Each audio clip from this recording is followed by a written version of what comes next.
Hi, my name is Rosa, and I'm going to be a substance abuse counselor, and I'm going to be doing solution focus with my client. And this is going to be the first session after the intake. Hi, Carrie. How are you doing today? I'm good. How are you? Good. How are things going? They're good. Okay. Do you remember me from last time? A little bit. I've seen a lot of new faces around here, so. I figured. So, once again, I just want to do introductions again because I know when you came in, it was a rough day and we went over so much paperwork, which I know is exhausting, but I'm going to be your primary counselor here. Okay. So if you have questions or anything, you can always come in and just kind of talk to me. My name is Rosa. I've been working here for around 9 months. You will see me around just coming in your groups, popping into the houses just to say hi and just kind of give you, a good person to kind of look forward to. Mm-hmm. Thank you. So my primary task here is to give you individual sessions. So we're going to be kind of working on all the things that we went over, the intake, which, might have changed from last time that we kind of talked to. Mm-hmm. So that's enough about me. Mm-hmm. How about get some introductions for you? Because I do remember a little bit, but. Okay. So I am 52 years old, and I have 2 daughters. My one daughter, she just had a kid, but I haven't seen my granddaughter yet, because my daughters have kind of kept me out of their lives for the past few years now, since my drinking got worse. I've been drinking for quite a while now. I guess I started drinking when I was in high school because my parents always drank around me, and so my dad would offer me a bottle, and I would take it. Okay. So over the time, had my 2 daughters, and I was sober when I first had them for 2 years. I had them 2 years apart, and I don't know, then I relapsed and just went downhill from there, so. Thank you for sharing. I know that's a small recap of your life, so that's really important to kind of see, a whole picture. So I know you kind of brought up the idea of you haven't seen your daughters and mostly your granddaughter. Do you want to build a connection with them? I do, yeah. I feel like right now I'm as lonely as I've ever been. I don't have a partner. I don't have anybody to talk to except for my pets at home. So yeah, I really miss my kids, and I really want to see my granddaughter. Okay. So do you feel like you have any friends or any support system that you would think that are actually there for you, or you just feel like this is kind of like a fresh start?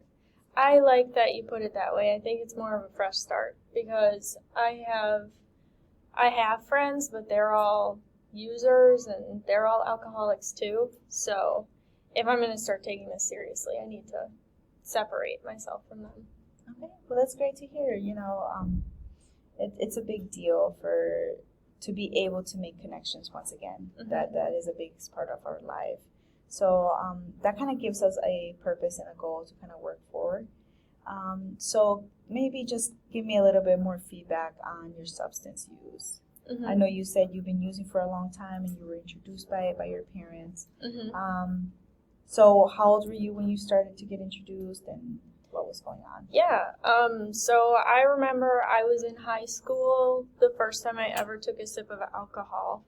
My parents had some friends over, and I was just hanging out with everyone, and then my dad was like, hey, try this out, and I did, and it was gross at first, but, the more and more you try something, the better it gets. So I just drank on the weekends when they would have friends over and parties and whatever, but then as time went on, it started being more frequent, and then I turned 21, and then I had access to it whenever I wanted.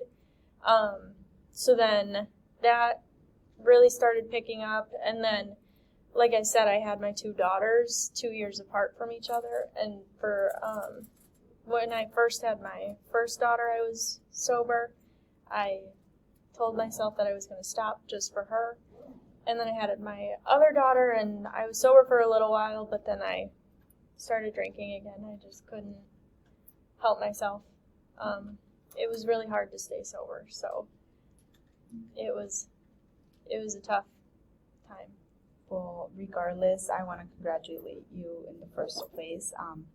Being sober for your kids is also like a big achievement. Mm-hmm. I know sometimes we don't think about it as a long period of time to being sober, but at least we know that you can kind of accomplish it, at least in the first thing. So congratulations on that. Thank you. And I kind of want to go back to what you said on you've been using since, your parents kind of gave you the taste and you kind of kept going, and you had, you were 21 years old and you had access to all this alcohol or substance at the tip of your hands. But do you feel like there was a certain thing that made you want to go back, or was it the fun part, the social life, or was it the way that the alcohol made you feel? So you mean like after my 2 years of sobriety? No, just kind of even like what I know you said, like you didn't like the taste of it, and then you just kind of continued to use it just for like partying wise. But like at a certain point, sometimes we do it because we're socially involved. But if you continue to use it, do you feel like it was maybe a usage because you wanted to continue the party for the feeling? Or was it because you wanted to suppress something, or was it just socially you just wanted to have friends and that's how come you want to do it? Okay. I think at first it really started because socially everyone around me was doing it, and there were parties happening all the time, and I didn't want to ever miss a party. So, yeah, I think just it was more of a social thing. Okay. So, apart from the 2 years with your daughters, was your partner a substance user as well? Was he also always using alcohol, or was he actually just... He did also use alcohol. He drank a lot, and I met him in high school, so we kind of started this whole thing together.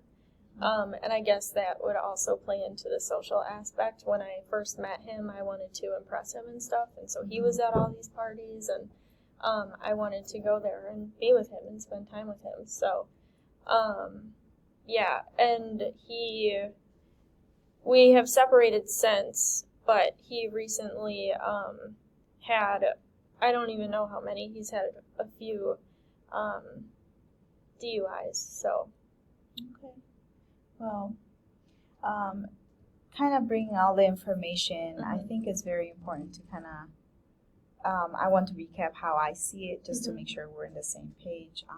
So you have been using substance of choice, which is alcohol, since, like teenage years from your parents to now, and it's kind of just been a social effect. So like if you would wake up tomorrow and everything was perfect, what would it look like?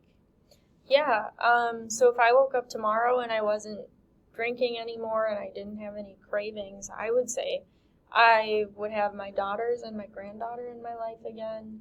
I would have social supports, like I would have friends actually, and I think my house would be cleaner. I would just feel better about myself overall. Well, that's great. I'm really happy to hear that, like within having a little bit of hope on how it would look. So it kind of gives us a standpoint or a base of how to work from now on together. You talked about like being sober for a couple of like years just because of your daughter, and it kind of gave you a boost. How did that make you feel at that time? I felt great when I was sober. At that point, my ex was still with me, and we were just living like the perfect life. We had 2 daughters, and everything was great. Yeah, it seemed like a dream, almost like something out of a movie. Okay. So, how were you coping, or what led you to come back to substances after your kids? Well, I think the way that I was able to stay sober for so long, like over those 2 years, it really was my daughters that motivated me, and I was so happy.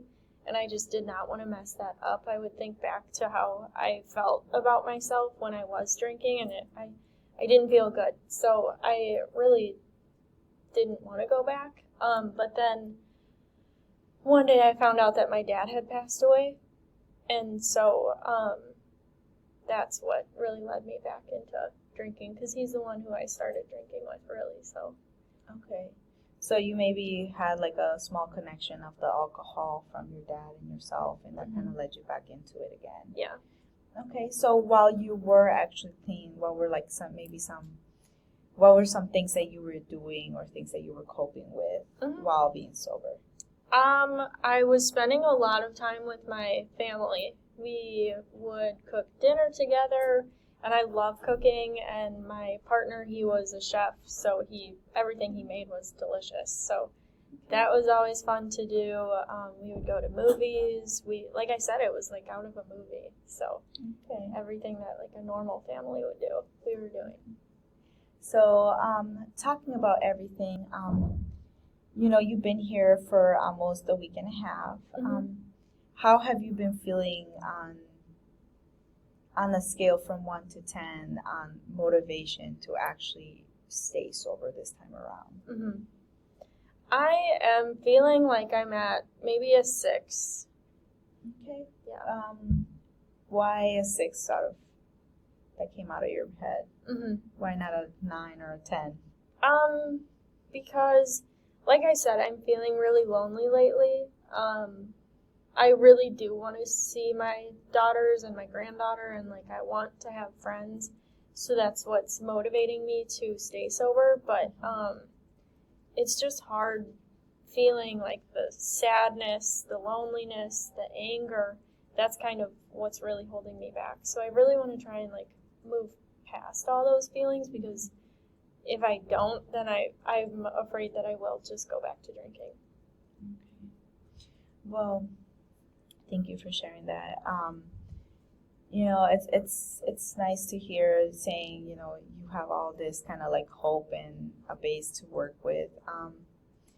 But maybe why isn't it like a 4? Because I know you said, it's a 6 because you still feel lonely, but what makes it a 6, at least in a positive way? Because I think about what life could be like with my daughters and my granddaughter in it. I feel like with my granddaughter, she's so young, I almost feel like it's a fresh start for me. Like I could treat her like my own daughter, sort of in a way. I just want to be there for her in a way that I couldn't be for my own daughters. Well, thank you for sharing everything. I really do appreciate it. We did talk about a lot, but I want to just kind of like focus on the positive things are currently happening to you, to kind of just give you that emotional stability of also looking at the positive side. So what are some positive things what are some things that are going well in your life currently? Yeah. So I actually just got a package in the mail, and I don't know if you've ever heard of it. They're called Paint by Numbers. Ooh. It's something that I like to do to keep myself busy, and I'm not an artist by any means, but it's like a outline of a picture, and then they're all numbered, and then it comes with paint, and you just color in like the number. Okay. You know what I mean? So yeah. I'm excited to start doing those, because that sounds fun. Yeah. Yeah, definitely should maybe even look into that. Yeah, it's fun to like do in your free time. Okay. Is there anything else other than like shipments coming out? Have you tried to reach out to your kids or? No, I haven't tried to reach out to them in quite some time. But like I said, I have my pets at home. I have 2 cats, and they are so fun. They make me smile every time I see them. So what are your cats' names? Tomato and Rico. Oh my God. Okay. Yeah. That's awesome. Yeah. Well, I'm so happy to hear that. Who are they getting taken care of while you're here? While I'm here, they are staying with my neighbor. Okay. So at least you have your neighbors supportive somewhat? Yeah. Okay. Yeah, she is. Well, that's good to know. At least you have like an individual that can watch over your cats. Yeah, I trust her. All right. Cool. Well, I want to just congratulate you. You know, being here is